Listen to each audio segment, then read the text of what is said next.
And it didn't turn out as bad as it could have from the injury list in Scotland. Obviously, able to play a couple of the boys that went off. What are your thoughts on the overall team that you've been about? It's a strong side, yeah. Happy with it, obviously. Fit and raring to go, obviously. Gutted for people like Gary and Ian Henderson who miss out on the last weekend, but the lads who come in got their chance to put the best foot forward, and yeah, we're happy with where we're at. Training went well yesterday, so captains run tomorrow, so fingers crossed, and everyone comes through for the game nice and healthy. What's going to be key for victory on Saturday? Oh, I mean, like any game, you know, it is another game, you know, it's the basics of the game, etc. But being the best version of ourselves is absolutely the key. And yeah, I think, you know, the outcome is of what people think that we're chasing is a trophy, but we're not. We're chasing being the best version of ourselves when it matters the most, and we all know that it matters. But performing under that type of pressure is the next step for us. All the pressure is on you, and it's all to lose. Have you been able to deal with that Me personally, yeah, not easy. Yeah. Not you personally, but the team. There's so much to lose, obviously. No, there's not. It's a game. It's a game of rugby, and we always challenge ourselves, and that's something that we do pretty well. You know, the week's been pretty abrasive, if I'm honest, in regards to what we need to be better at and where we need to take our game, and the expectation of making sure that our best is safe to last is key for us. Andy, it's great news that Aidan Doris and Dan Sheehan are fit now to start. Yeah, obviously two players for the big stage, and they're fit and well, ready to go. I know it's not your first time to face your son Owen in an international game.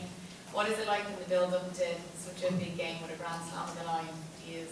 Have their side been picked yet, has it? Has it come out their side yet? It's not come out yet, has it? Sure. No. I'm well, not sure yet. Let's see whether he's picked first or not. What's it like in the build-up to the game? Do you have conversations before it, or how do you approach it? I'll have a conversation, yeah. We don't ask questions that puts the other person in too much of a predicament, so I know that he's travelling over today. He's not staying too far from our house, actually. The grandkids are coming over today as well, so we'll be trying to poach them into our captain's run tomorrow, see if we can squeeze them to cheer for Ireland. We'll see how that goes. Yeah, I read back in January time that one had said that his oldest son had an Ireland jersey because his granddad manages them, so that's why he's wearing it. I've told him to bring it, yeah, so we'll see whether what he wears on Saturday. It's great as well for Jimmy O'Brien coming into the matchday squad. Yeah, that's the game, isn't it? You know, and Jimmy's not had as many match day involvements as he would have liked, you know, in comparison to what he's done over the last year or so. But it's funny, isn't it, how things work out. And you know, Stu McCluskey has been unbelievably unlucky in that regard. But Jimmy's versatility gives us good scope off the bench. Andy, it's Johnny Sexton's final Six Nations game this Saturday evening. Can I ask you specifically about how much development you've seen in him as a captain in the last few years since he took on that role? He understands that he's got the balance right, you know, and the competitive edge we all know is his point of difference. Being able to control that and what he's portraying to the rest of the group has been top draw, you know.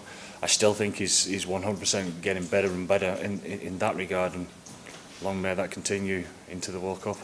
And in terms of the occasion itself this Saturday, going for a Grand Slam, how much does that factor into your preparations this week, or do you treat it like any other game? No, it's not any other game. We'd be stupid to think that, but it's another challenge for us. As I say, being at our best, the trophy isn't the factor. It's us performing that matters the most. You decided to go with Jensen Gibson Park to start with Conor Murray on the bench. Why did you go with that selection? Just a gut feel. Jameson's back with the team now for a couple of weeks. I mean, whilst the lads have been rehabbing away, you know, they've not been practicing with the team that much, and you know, the Farrell week allowed Jameson and Robbie and Tiger, etc., to get their feet under the table. So obviously, the more time that they can spend doing the rugby bits, training gives you the headaches that you want, doesn't it, in regards to selection. And you watch and look in training how Jameson played when he came off the bench, and we feel he's the right man to go and attack the game. In the Scotland game, the point at which Scotland had a period of prolonged possession, and then ball breaks, and with Peter O'Mahony clears it, and it's Johnny Sexton and him chase the ball right up the pitch and put the pressure on Scotland again. Could you just talk about the leadership within this group and the character that you've seen working with guys who maybe have that bit more experience in the leadership group?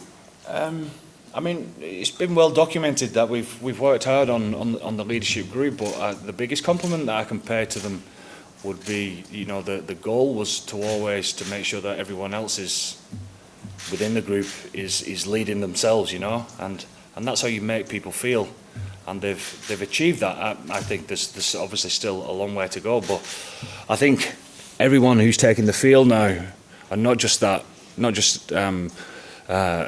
lads who are taking field, but the lads that's in the squad as well, they're taking more responsibility for themselves and for their team. So therefore, in my opinion, that's leadership within itself, and it's those leaders who have helped us to get to that point. I appreciate that obviously you've got your job to do with Ireland, but if you were in the England camp, what do you think they will have been saying throughout this week after what happened last weekend? Well, I mean, what they have been saying, you know, Ellis Genge saying that they're going to come out and fight, of course, 100% they will, and they're going to be formidable opponents at the weekend for us. They are. I know the quality of play that they've got, and you know, watching them also in the Six Nations and in patches that we've seen in the attacking game when it's been flowing, etc. They're as dangerous as anyone in the competition. So I think they'll have the emotional edge. Obviously, there's no better tonic, is there, than getting back out there and playing again and putting a few things right. So we'd expect them to be way better than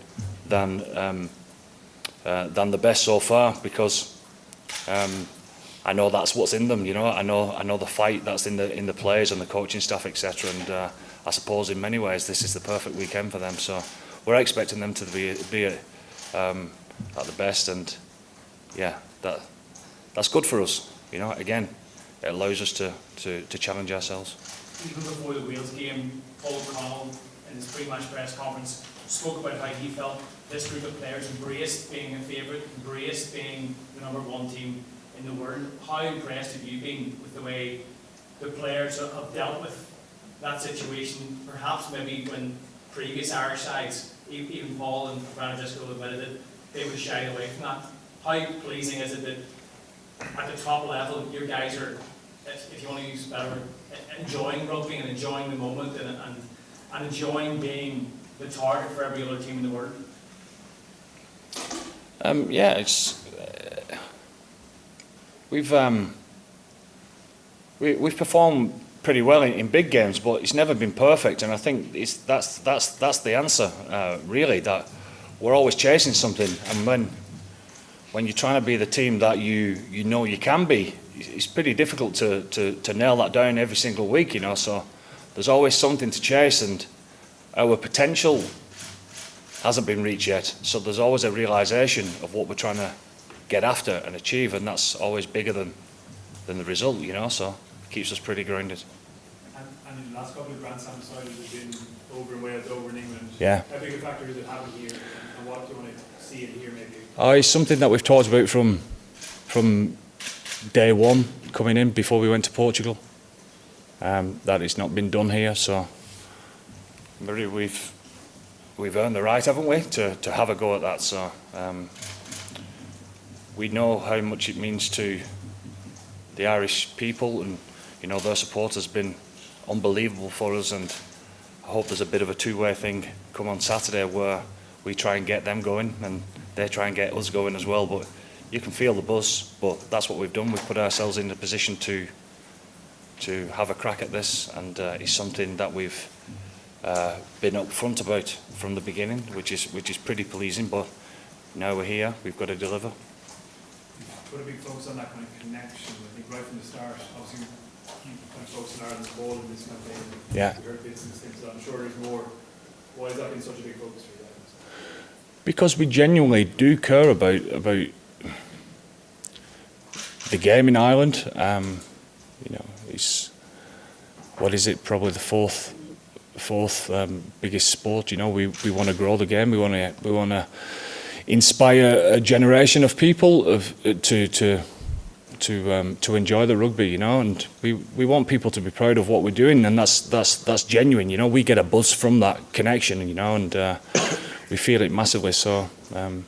Again, we know what type of weekend it is for everyone involved, but the people who are coming to the game and the millions all around the world will understand their responsibility to make sure that we hopefully do them proud. Andy, what's been the most pleasing part of your side's development over the last 3 years? I think it's just the way that our attitude of being honest of where we're at, a realisation of where we're at, and again what we're chasing. I think we realise, you know, it doesn't matter what game you look at, whether it's being a big result or whatever, that we've always been honest enough to say that this and this should have been better, and you know, what is it that's stopping us from doing that? And putting the whole package together is a difficult one to manage, but that only comes after time, you know, with dealing with emotions and the mental side of the game, the physical side of the game, and backing yourselves to be yourselves. That package is pretty difficult to manage, but with time, you keep getting better in that regard. Pick up on a question from earlier. See, so often in recent memory, teams kind of clamouring to be the underdog.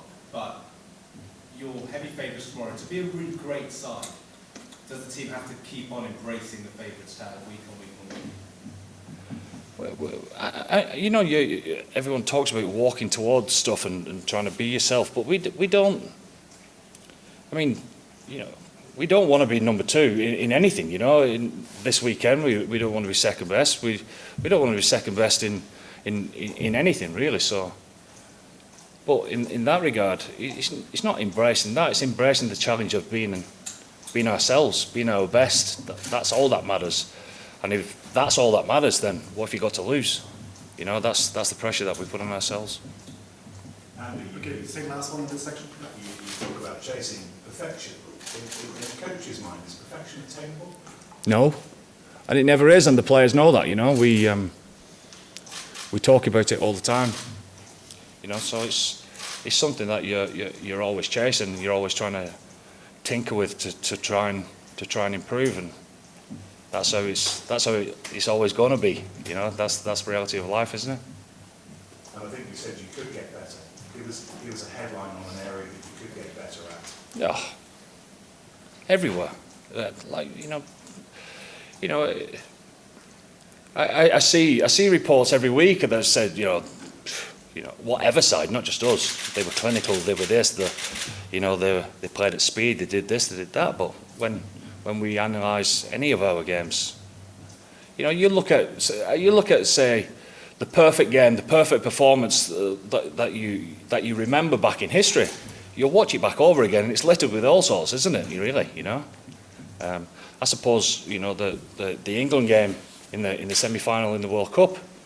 Wow, what a performance that was! And I was there watching it live, and I thought, whoa, that's a brilliant performance when it really mattered. But if you watch that back, there's all sorts of stuff that they would have wanted to improve on. So it's the same for us.